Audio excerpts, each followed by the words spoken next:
Les manifestations et les émeutes contre l'austérité les plus importantes aujourd'hui n'ont pas lieu en Grèce. Elles n'ont pas lieu non plus au Portugal.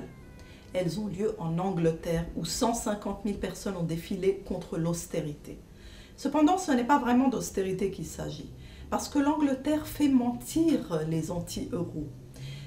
En réalité, l'Angleterre est le pays qui est l'exemple idéal pour tous ceux qui prônent la sortie de la zone euro et l'adoption de monnaie nationale.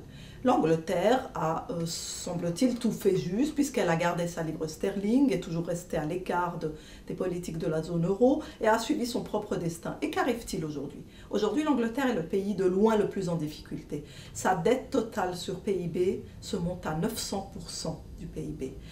Son déficit budgétaire ne fait que se creuser, elle est en train de glisser dans la récession. 2013 sera une année difficile, très difficile, et depuis 2010, bref, l'Angleterre n'a pas connu de croissance économique, elle est à l'arrêt. Ce pays est dans une situation budgétaire qui est pire que celle de la Grèce et du Portugal, puisque le déficit budgétaire anglais est le plus élevé de l'Union européenne, plus élevé que la Grèce.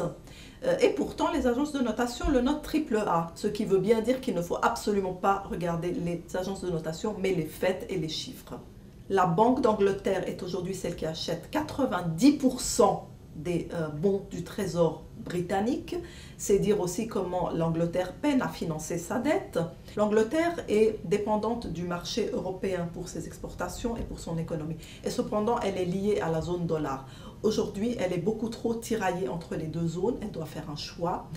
Suivre les États-Unis dans des aventures militaires n'est plus envisageable puisqu'elle doit couper très fortement dans ses dépenses militaires. Et donc, aujourd'hui, l'Angleterre est le contre-exemple parfait qui montre que garder sa propre monnaie nationale ne permet en aucun cas de sauver une économie de la récession.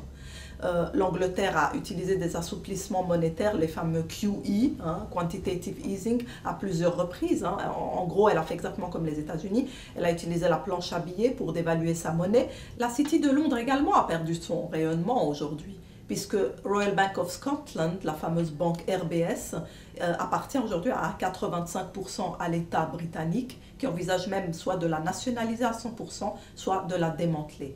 Donc le rayonnement de la City aujourd'hui se réduit, les fonds spéculatifs aussi aujourd'hui ne sont plus aussi performants, ni aussi ne connaissent pas autant de succès que par le passé.